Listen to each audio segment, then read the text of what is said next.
अभी हमारे साथ एक बड़ी शख्सियत है जिनका नाम है भूपेंद्र सिंह रावत और सोशल मीडिया क्या मेन स्ट्रीम मीडिया भी उनको बहुत अच्छे से जानती है। और आपको पता है कि वो जहाँ भी जाते हैं लोग उनके साथ खड़े हो जाते हैं और उनके साथ बातचीत करने के लिए घंटों उनको वेट करना पड़ता है। और मैं तो ये कहूँगा कि आज हमारी खुशनसीबी कि भूपेंद्र सिंह रावत जी हमें बड़ी जल्दी टाइम पे मिल गए, क्योंकि इनके पीछे पीछे जाने के लिए भी काफ़ी समय में लगता है। और हम इनका बड़ा धन्यवाद करते हैं यूएनए के लिए कि वो हमारे पास आए और हम उनके पास आकर जो है उनसे थोड़ा सा कुछ पूछें या अपने किसान आंदोलन के बारे में। खासकर हम अभी उनसे बात करेंगे राकेश टिकैत जी के बारे में, जो परसों एक हादसा हुआ यहाँ पर और राकेश टिकैत जी ने मोर्चे को संभाला। इसको वो किस नज़रिए से देखते हैं? एक बात तो मैं बताऊं आपको फिलिप कृष्ण जी कि ये जो आपने सवाल किया, ये एक मोटी बात ये समझ लीजिएगा आप कि हमारा ये जो घटनाक्रम की आप बात बता रहे हैं, 26 जनवरी को हमारे 24 साल के नवनीत की शहादत हुई है। 27 तारीख को हम सब लोग गम के माहौल में थे, आप समझिएगा। दूसरी बात है कि 26 तारीख को जो हमारे लाखों लोग दिल्ली आए थे किसान परेड में शामिल होने के लिए, उनको वापस छोड़ने का मसला भी था। और उनको वापस छोड़ने के दौरान क्या था कि एक तरफ गम का माहौल था, दूसरी तरफ हमारे लोगों को छोड़ने गए हुए थे, धरने पर कम लोगों को रहना था। और तीसरी बात आपने देखा होगा कि किसान नेता BM सिंह और एक भानु प्रताप और एक और नेता जो हमारे किसान आंदोलन को जो लाल किले पर निशान साहिब का झंडा फहराने के बाद उनका काम पूरा और वो यहाँ से जा चुके थे सरकार के इशारे पर, ये सब रणनीति का हिस्सा था। ऐसे समय में जब यहाँ 2500 के करीब पुलिस फोर्स लगाई गई, जिनमें 300 से ज़्यादा RSS के वर्दीधारी गुंडे थे, और दूसरी तरफ 2 विधायक लगाए गए, उनके साथ भी उनके लठायत शामिल थे। और ऐसे समय में जब राकेश टिकैत का रोना हुआ तो मैंने बार बार कहा और मैंने आगाह किया था, मैंने मोदी सरकार से लेकर सुप्रीम कोर्ट में चुनौती देकर के कहा, ये लाठी डंडा गोली जेल और तोप से डरने वाला आंदोलन नहीं है। जैसे राकेश टिकैत के आंसू दिखे, हमारे देश के करोड़ों किसानों को लगा कि किसान आंदोलन पर हमला है, और किसान आंदोलन पर हमले को देख करके सारे किसान वापस आ गए। मैं एक बात आपके माध्यम से कहना चाहता हूँ, इस आंदोलन से BM सिंह गए और क्या भानु प्रताप गए, बहुत मछलियां उछल कूद के जा चली जाएं। ये देश के किसानों का आंदोलन है, ये देश के अस्मिता का आंदोलन है, ये हमारे देश के खाद्यान्न खेत और खलियान को राष्ट्रीय और बहुराष्ट्रीय कंपनियों के हवाले गिरवी रखने का जो षड्यंत्र है, कानून बनाया गया, उस कानून को हटाने का कानून का आंदोलन है। और हमारे देश में पिछले 10 सालों में न्यूनतम समर्थन मूल्य न मिलने पर जो 45 लाख करोड़ का नुकसान हमारे देशवासियों को हो चुका है, वो न्यूनतम समर्थन मूल्य का नुकसान भविष्य में न हो, उसके लिए न्यूनतम समर्थन मूल्य की गारंटी का कानून बनाने का यह आंदोलन है। इसलिए मैं ये कहना चाहता हूँ, ये आंदोलन बहुत बड़ा है और हर एक व्यक्ति की अपनी अपनी भूमिका है। लेकिन मैं बधाई देता हूँ, हमारे बीच में राकेश टिकैत जी ने कहा मैं यहाँ से नहीं हटूंगा, मैं फांसी लगा दूंगा। ये एक संदेश था जिसमें ये शासन और प्रशासन जो कह रहा था कि हम धरना खत्म करा देंगे, पूरे आप देखिए पश्चिम उत्तर प्रदेश से लेकर हरियाणा, पंजाब और उत्तराखंड के जो जहाँ था वहाँ से किसान यहाँ पहुँचे।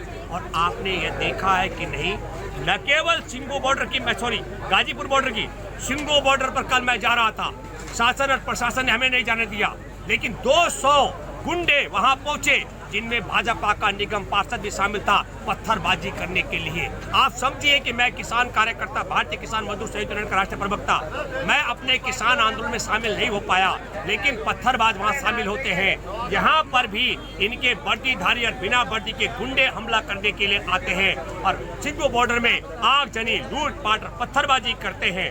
इस पूरे घटनाक्रम में मैं फिर आपको कहना चाहता हूँ, जिस तरीके से 35 किलोमीटर दूर लाल किले तक सिंगो बॉर्डर से आपने बड़े बड़े ट्रक भरे हुए थे तो रास्ता खुल जाता है। अरे हाथी नहीं खोल सकता जिस लाल किले के गेट को, वो भाजपा का जीजा दीप सिद्धू कैसे खोल पाया? और आपने रास्ते भर में आंसू गैस के गोले जगह जगह छोड़े, दीप सिद्धू पर गोला नहीं छोड़ा आंसू गैस का। और दीप सिद्धू जो भाजपाई जीजा है इनका, वो झंडा फहराता है निशान साहिब का और उसके लिए मोटरसाइकिल उपलब्ध कराते हैं। दीप सिद्धू हमारे देश में प्रधानमंत्री नरेंद्र मोदी, अमित शाह, हेमा मालिनी, सनी देओल, धर्मेंद्र इनका बहुत नजदीकी है। आपको इस पूरी प्रक्रिया को समझना पड़ेगा। इस पूरी प्रक्रिया के तहत भाजपा ने जो पटकथा लिखी थी हमारे किसान आंदोलन को लाल किले में निशान साहिब का झंडा फहराने तक सीमित करने का, वो पोल हो गई। और दूसरा, जो पुलिस बल लगा करके और अपने गुंडे भेज करके गाजीपुर खाली कराने का षड्यंत्र किया तो फेल हो गया। और तीसरी बात कहना चाहता हूँ, सिंधु बॉर्डर में जितना मर्जी ये करना चाहे, मैं आपके माध्यम से दावा कर रहा हूँ, मैंने कहा था मोदी सरकार हिंसा नहीं करेगी तो 10 लाख लोग दिल्ली आएंगे। आप सब लोग साक्षी हो, 26 जनवरी को 10 लाख से ज्यादा लोग दिल्ली आए। अरे मैंने कहा था, हे मोदी अगर तुमने लाठी डंडा गोली चला दी तो 10 करोड़ लोग दिल्ली आएंगे, बस रेल चला दो। रेल अगर सच में नरेंद्र मोदी चाय वाली की औलाद है तो रेल चला दे, 10 करोड़ लोग दिल्ली आ जाएंगे। रावत साहब, मैं थोड़ा सा आपको यहाँ रोकना चाहता हूँ। मैं आपसे एक बात और पूछना चाहता हूँ कि अभी जो हालत ऐसी है कि अभी मैं जब यहाँ पर आ रहा था तो सराय काले खां से रास्ते बंद है, तो ऐसे में हमारे लोग कैसे पहुँच पाएंगे और सरकार की क्या ऐसी रणनीति है जो यहाँ से 15 किलोमीटर पहले ही उन्होंने बैरिकेड लगा रखा है और लोग बड़ी मुश्किल से यहाँ पहुँच रहे हैं, तो आप इसके बारे में क्या कहना चाहेंगे? देखिए भाई, इसके बारे में मैं कहना चाहता हूँ, सुप्रीम कोर्ट में बैठे मुख्य न्यायाधीश जस्टिस बोबड़े, उनकी अध्यक्षता में सुप्रीम कोर्ट फैसला कर चुका है कि हमारा अहिंसक तरीके से आंदोलन करने का अधिकार है। ये सुप्रीम कोर्ट के आदेश के अवमानना का मामला है। संयुक्त राष्ट्र संघ जिसका सदस्य भारत है, उसके महासचिव ने कहा अहिंसक तरीके से भारत में आंदोलन करने का किसानों को अधिकार है और उसका माना जाना चाहिए। और यह हमारे संवैधानिक अधिकारों का भी हनन है। ये रास्ता रोकने का षड्यंत्र कर रहे हैं। ये जितने जितने पाप, देखिए महाभारत में एक के विषय में कृष्ण ने कहा था, मैं तेरे पापों की गिनती कर रहा हूँ, 100 होने पर सजा दूंगा। संघ परिवार एक से एक अपराध करता जाएगा, हमारा आंदोलन और तेज होता जाएगा। इसका आप 2 बातें समझ लीजिएगा। मोदी साहब 3 काले कानूनों को हटाना होगा, ये बात मैं कह सकता हूँ। तो एक बात और कहना चाहता हूँ, अभी हमारा ये जो क्या कहते हैं उत्तर प्रदेश में डीएम और एसडीएम, मेरी बात हुई है, अमरोहा के डीएम तो फोन नहीं उठा रहे हैं, परमोनी के अधीन काम करने वाले मांगेराम एसडीएम से बात हुई। उत्तर प्रदेश में लेखपाल से लेकर पुलिस का सिपाही तक, तहसीलदार से लेकर एसडीएम और डीएम तक हमारे किसानों को आंदोलन में शरीक होने से रोकने का षड्यंत्र कर रहे हैं। मैं आपके माध्यम से एक बात बताना चाहता हूँ, हमने तय कर दिया उत्तर प्रदेश में किसानों को, हरियाणा में जहाँ जहाँ भाजपा शासित सरकारें हैं वहाँ किसानों को रोका जा रहा है। यह अदालत के आदेश का उल्लंघन है, सुप्रीम कोर्ट का, और दूसरा हमारे संवैधानिक अधिकार का उल्लंघन है, और तीसरा संयुक्त राष्ट्र संघ भी कह चुका है कि हमारा हक है। और मैं ये कहना चाहता हूँ, हम इस मसले को सुप्रीम कोर्ट तक घसीटेंगे। जो हमारे किसानों को रोकने का षड्यंत्र किया जा रहा है, आपको पता है कल बिजनौर के पुलिस अधीक्षक ने कहा, डॉक्टर धर्मवीर ने, उसने कहा कि हम यहाँ से ट्रैक्टर और ट्रॉली नहीं जाने देंगे। तुम्हारे बाप का है देश क्या? ये संघ के विधान चलता देश क्या? प्रदेश संविधान से चलता है। सुप्रीम कोर्ट के मुख्य न्यायाधीश की अध्यक्षता में बेंच कह चुकी है। तो मैं इसलिए कहना चाह रहा हूँ, चाहे वो रविंद्र वर्मा हो एसओ लखीमपुर खीरी के, चाहे वो मांगेराम हो एसडीएम, और चाहे वो डॉक्टर धर्मवीर हो, आप सब लोग समझ लीजिएगा, आप लोगों को ये सरकार के हमारे किसानों के बीच में लड़ाई है।